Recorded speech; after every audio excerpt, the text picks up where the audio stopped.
Dear baby girl, the Bible is a good place to start learning about money because it offers ethical and moral boundaries for money management and wealth creation. So act like a smart single woman and learn everything you can about biblical money management.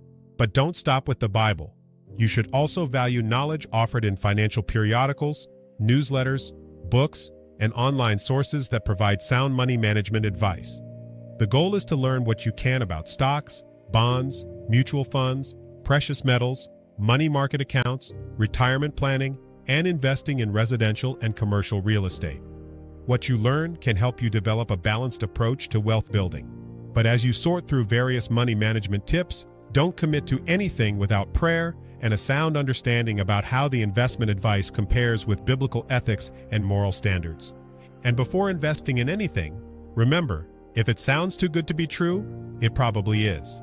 In closing, always remember, if you need my help when life seems unfair, you can always come home, and your dad will be waiting at the top of the stairs. Signed with all my love, your dad.